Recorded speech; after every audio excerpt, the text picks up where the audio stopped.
she confessed to me, "My feelings for you are real, just not the love kind." Her friends praised her raw honesty. My calm reply was just, "I appreciate the transparency." What I didn't tell her was that I'd been planning to propose in 3 weeks, and that single sentence had just saved me from making the biggest mistake of my life. Sometimes the universe protects you in the most unexpected ways. I was reviewing quarterly reports in our shared home office on a Tuesday evening when Amber interrupted my work with what was clearly a rehearsed speech about having real feelings, but not the love kind. I'm a financial consultant, so I process information with the same analytical precision I use for client portfolios, and her words hit me like a comprehensive audit revealing massive structural problems. "Tyler, I need to be completely honest with you about something," she began, standing in the doorway like she was delivering a presentation to the board. "My feelings for you are absolutely real and deep, just not the romantic love kind. I care about you more than almost anyone in my life, but I've realized I'm not in love with you the way you deserve." I looked up from my spreadsheets, watching her face as she continued. "I think we have something beautiful and authentic, but I need to be transparent about what I can actually offer emotionally." The word, transparent, struck me as particularly ironic, considering she'd been living in our downtown loft for 2 years while I paid most of the rent, planned our future, and apparently fell in love alone. "I appreciate the transparency," I replied, returning to my computer screen and continuing to input data like she just informed me about a schedule change rather than dismantling our entire relationship. She stood there for another moment, clearly expecting emotional chaos, tears, begging, or at least some kind of dramatic reaction to her brave declaration. Instead, she received a businessman's acknowledgement of updated terms and conditions. "That's it?" she asked, voice rising slightly. "You're not going to say anything else? What would you like me to say?" I asked, genuinely curious while continuing to work on my financial projections. "I appreciate you clarifying the parameters of our relationship. It's helpful information." The confusion on her face was almost amusing. She'd clearly prepared for a much more dramatic scene, probably involving me pleading for her to reconsider or trying to convince her that what we had was special. Instead, I was treating her emotional revelation like a policy update from corporate headquarters. She left the office looking unsettled, immediately calling her book club friends who would later celebrate her emotional maturity and authentic communication, completely unaware that I was already mentally restructuring our entire relationship framework. The man who used to bring her specialty coffee from the downtown cafe every morning and plan surprise weekend getaways was now calculating the exact moment our romantic contract had expired and what that meant for every aspect of our shared domestic economy. I finished my reports that night with unusual focus, my mind surprisingly clear as I began implementing what I would privately call Friend Protocol Alpha. I implemented Friend Protocol Alpha with the systematic precision of a corporate restructuring, treating Amber exactly as I would treat my college buddy Marcus or my sister's friend Kelly. Gone were the morning smoothies I used to make with expensive organic ingredients from the farmer's market, replaced by me making only my own breakfast and washing only my own dishes while she stood in the kitchen looking confused about the sudden absence of her usual acai bowl with imported honey. "Are you not making smoothies anymore?" she asked on the 3rd morning, watching me prepare my simple coffee and toast. "I'm making my smoothie," I replied, gesturing to my single serving. "You're welcome to use the blender after I'm done." The look of bewilderment on her face was almost comical, like she couldn't comprehend why her breakfast service had been discontinued. When Amber's luxury BMW started making concerning engine noises the following weekend, she approached me with the same expectation she'd had for the past 2 years. "Tyler, my car's making that weird sound again. Can you take a look at it this Saturday?" I glanced up from my laptop where I was researching investment portfolios. "You should probably contact your mechanic or AAA. I think your membership covers diagnostic services." "But you always figure out what's wrong with it," she protested, clearly not understanding why I was suddenly unavailable for automotive troubleshooting. "I used to do that when we were in a romantic relationship," I explained matter-of-factly. "Friends don't typically provide free car maintenance. I'm sure any qualified mechanic can help you out." Her favorite artisanal soaps disappeared from our shared bathroom, replaced by generic drugstore brands that I now expected her to contribute to purchasing. The expensive shampoo she loved vanished along with the luxury skincare products I'd been restocking monthly. When she asked about the sudden downgrade in bathroom amenities, I explained that I'd been covering those costs as part of our relationship, but since we were now friends, we should split household expenses more equitably. "I didn't realize you were keeping track of soap expenses," she said, sounding genuinely hurt. "I wasn't keeping track," I replied. "I was just covering them because I thought we were building a future together. Friends typically handle their own personal care products." The shift extended to our entire domestic economy in ways she hadn't anticipated. I stopped picking up her dry cleaning, discontinued her favorite wine subscriptions, and removed her from my Amazon Prime account. When she mentioned wanting to order something online, I suggested she might want to set up her own account since shared delivery benefits seemed more appropriate for couples than friends. Amber initially interpreted these changes as a temporary adjustment period, telling her book club friends that I was processing and would eventually return to normal. She had no idea that I had permanently recalibrated our entire relationship based on her stated parameters, treating her declaration as a binding contract that redefined every aspect of our interaction. The man who used to anticipate her needs and solve her problems before she even asked had transformed into a polite roommate who maintained clear boundaries and expected equal participation in all shared expenses and responsibilities. Amber's birthday arrived 6 weeks after her declaration, and I treated it exactly like any casual friend's birthday, with a simple, "Happy Birthday" text sent at 9:47 a.m. and a $25 gift card to Olive Garden that I picked up during my lunch break. The contrast with previous years was stark and deliberate. Last year, I had orchestrated an elaborate surprise party at the rooftop restaurant where we had our first date, hiring a jazz quartet she loved and flying in her favorite pastry chef from Portland to create a custom cake that cost more than most people's monthly car payments. This year, she received the same level of effort I typically gave to my coworkers' birthdays, polite acknowledgement and a generic gesture that required minimal planning or emotional investment. "Is this really all you're doing for my birthday?" she asked that evening, holding the gift card like it was evidence of some terrible crime. Her voice carried a mixture of disbelief and wounded pride that I found fascinating from an analytical perspective. "I thought maybe we could do dinner somewhere nice, or at least celebrate together somehow." I looked up from my laptop where I was reviewing client portfolios, genuinely surprised by her expectation. "We can definitely grab dinner if you want. Want to split the cost of that new Thai place downtown? I heard their pad Thai is excellent." The expression on her face shifted through several emotions: confusion, hurt, then something approaching panic as the full implications of our redefined relationship hit her. "Split the cost? Tyler, it's my birthday." "Right, which is why I got you the gift card," I replied, gesturing toward the Olive Garden card sitting on our coffee table. "That should cover your portion of dinner pretty much anywhere you want to go." Her book club friends who had praised her emotional honesty proved mysteriously unavailable for actual birthday celebration, leaving her to spend the evening alone while I attended my monthly chess club meeting at the community center. When she had hinted about dinner plans earlier, I had genuinely offered to split the cost of takeout, like roommates do, using her own framework about our redefined relationship status. The irony wasn't lost on me that the same friends who had celebrated her brave declaration of authentic feelings were nowhere to be found when she needed actual emotional support. "I can't believe you're treating me like this," she said when I returned from chess club around 10 p.m., finding her sitting on our couch surrounded by the remnants of a solo dinner she'd ordered from DoorDash. "Like what exactly?" I asked, hanging up my jacket and settling into my reading chair with a financial planning book I'd been working through. "Like I don't matter to you at all anymore." I considered her words carefully, the way I would analyze a complex investment scenario. "That's not accurate, Amber. I'm treating you exactly how you asked to be treated, as someone you have real feelings for, just not the love kind. Friends matter to me, but they don't receive romantic gestures, elaborate celebrations, or financial subsidies. This is what authentic friendship looks like." The stark contrast between this birthday and previous years when I had rented entire venues, coordinated with her family, and spent weeks planning surprise elements finally began to crack her confidence in her decision. She stared at me for a long moment, probably realizing for the first time that her declaration had permanent consequences that extended far beyond just changing the label on our relationship. The woman who had praised herself for emotional maturity was discovering that maturity came with adult responsibilities she hadn't anticipated.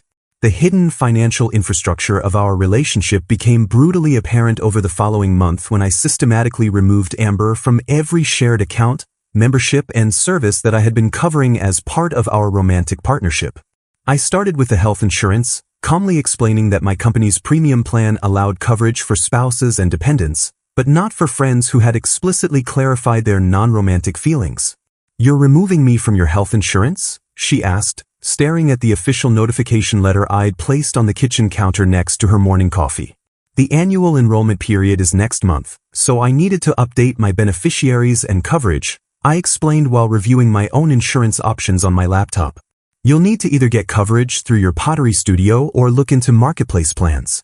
I can send you some links to help you compare options if you'd like. Her part-time pottery studio, which barely generated $1,500 in monthly revenue, had never offered health benefits, something that hadn't mattered when she was covered under my comprehensive plan that cost me an additional $420 monthly.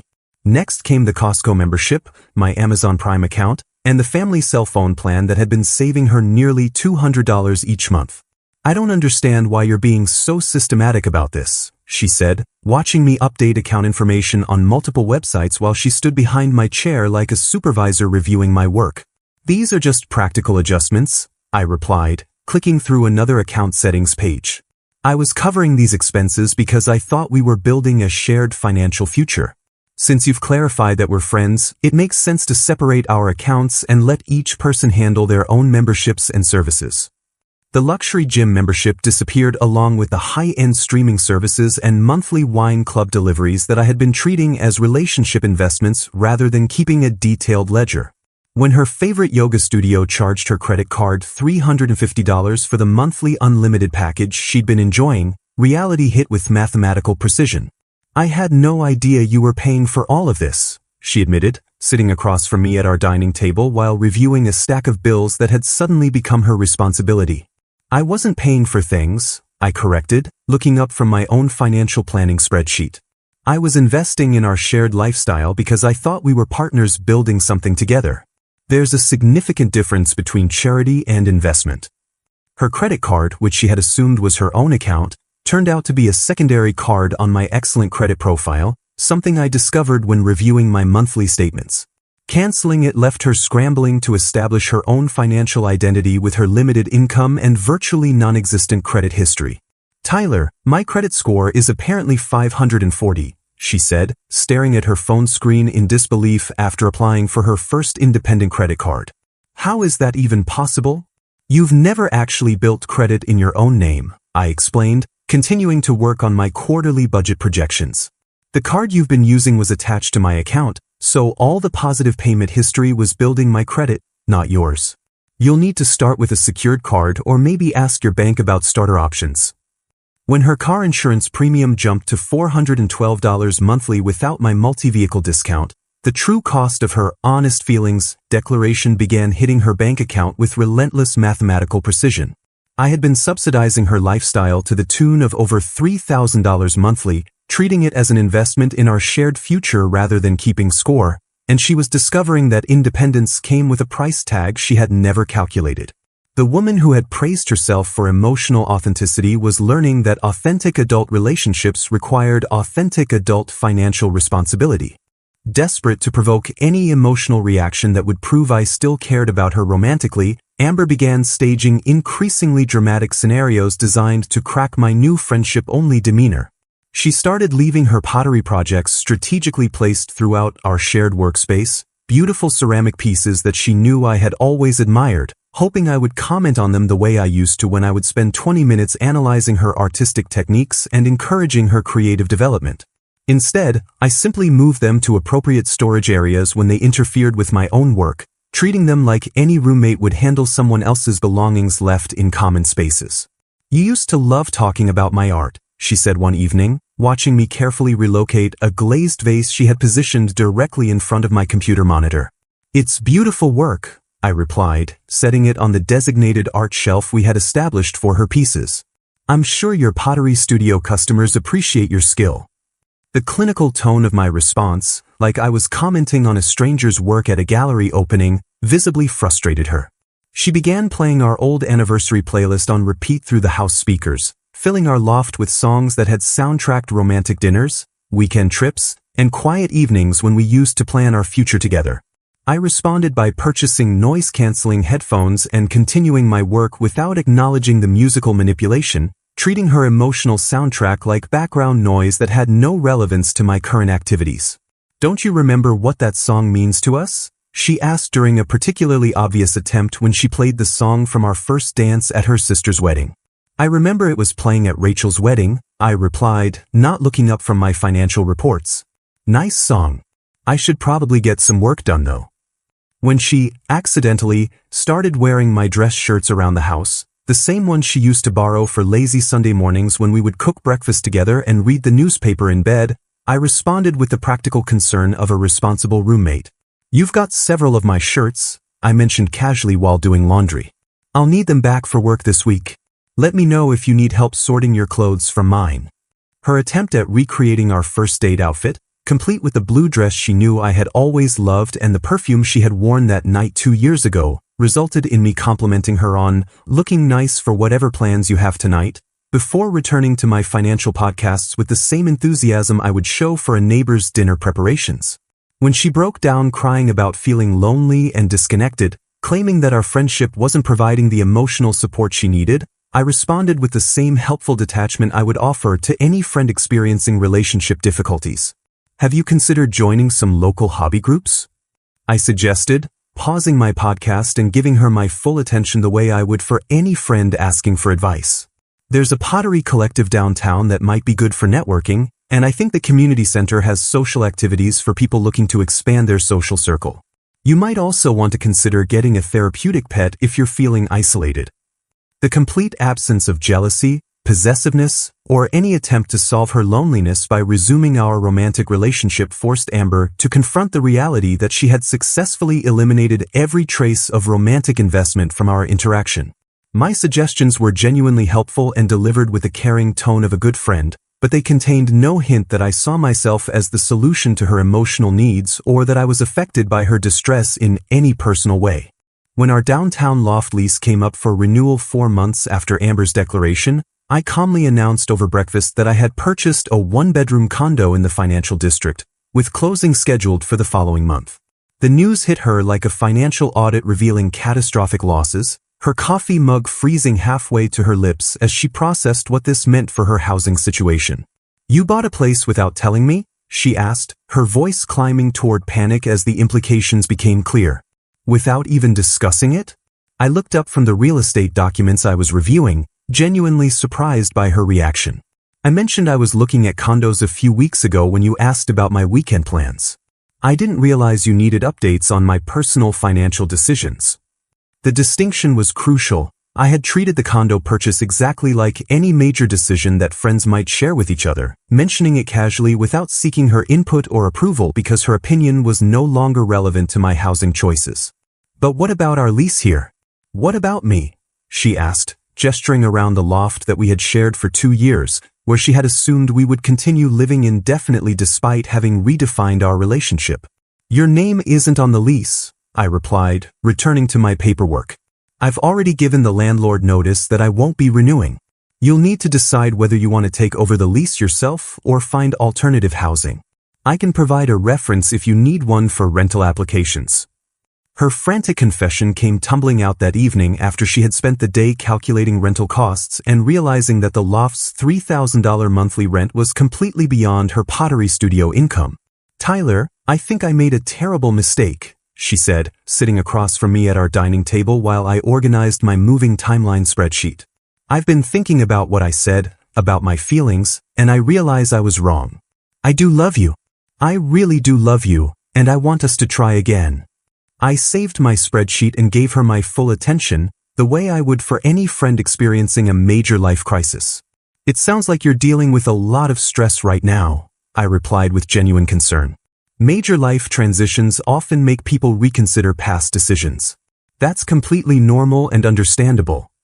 The clinical tone of my response, treating her romantic revelation like a psychological phenomenon rather than a personal declaration, made her try a more direct approach. I'm saying I want to be with you romantically again. I want us to move to the new place together and go back to how things were. I considered her words carefully, applying the same analytical thinking I used for client consultations. I appreciate you sharing your feelings, but my capacity for romantic love requires mutual reciprocation from the beginning, I explained patiently. Since you clearly stated your limitations 6 months ago, I adapted permanently to respect your boundaries. Friendship is what you offered, and friendship is what we have. When she begged me to just give us another chance, I presented her with a detailed breakdown of utilities, rent deposits, and moving costs she would need to handle independently, along with a list of affordable apartments in her actual price range that I had researched during my lunch break. I want to make sure your transition goes smoothly, I said, handing her the folder of rental listings. I've highlighted the ones that allow pets in case you decide to get that therapeutic companion we discussed. The folder represented hours of research, genuine effort to help her succeed independently, and absolutely zero consideration of resuming our romantic relationship. She stared at the apartment listings like they were evidence of her complete failure to reclaim what she had voluntarily discarded, finally understanding that my friendship came with helpful practical support but no emotional vulnerability or romantic investment. My final gesture on moving day involved presenting Amber with an elegant mahogany jewelry box that I had commissioned from a local craftsman, creating a moment of desperate hope that flickered across her face like candlelight before being extinguished by reality. "Tyler, what is this?" she asked, her hands trembling slightly as she accepted the beautifully polished box, probably imagining that I was about to propose or at least offer some romantic reconciliation that would restore her access to the life she had taken for granted. "Just a practical gift to help with your transition," I replied, watching her carefully open the hinged lid to reveal not an engagement ring, but keys to a property management company office along with a lease agreement for a studio apartment I had already secured and paid first month's rent for as what I termed a friendship gesture. The studio was in a decent neighborhood within her budget, close to public transportation, and had good natural light for her pottery work. I had spent considerable time researching options that would support her success as an independent adult. "You found me an apartment?" she asked, her voice barely above a whisper as she examined the lease documents with the same expression someone might wear while receiving a terminal diagnosis. "I wanted to ensure your smooth transition into independent living," I explained with the genuine care of a concerned friend helping someone navigate a difficult life change. "The studio has excellent lighting for your art, and the rent is well within your pottery income range. I've also included contact information for a few local pottery collectives that might help with networking and additional income opportunities." Her face cycled through confusion, gratitude, and crushing disappointment as she realized that I had systematically eliminated every trace of romantic dependency, infrastructure, and future planning from our relationship while maintaining perfect adherence to her stated preferences for friendship-only interaction. The apartment represented thoughtful practical support delivered with the emotional distance of a social worker helping a client achieve housing stability. "This is really it then," she said, watching me load the last of my belongings into my new Tesla Model S, a purchase I had made without consulting her since friends don't make joint financial decisions or seek approval for major life choices. "You're really moving on completely." I paused in my packing to give her my full attention, recognizing that she was processing the finality of our changed relationship. "I moved on 6 months ago when you clarified your feelings," I replied with the patient tone I would use to explain basic financial concepts to a confused client. "I've been respecting your boundaries ever since, treating you exactly as you asked to be treated, as someone you have real feelings for, just not the love kind."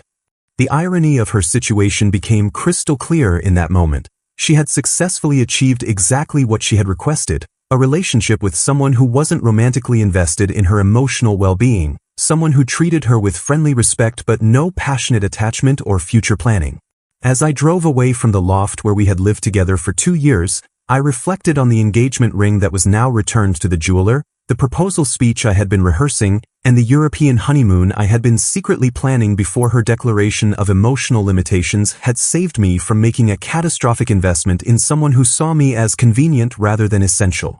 The fund I had earmarked for our wedding was now financing my solo trip to Japan, where I planned to spend 3 weeks exploring financial markets, learning about investment strategies, and enjoying the company of people who appreciated my presence rather than merely tolerating it in exchange for lifestyle subsidies.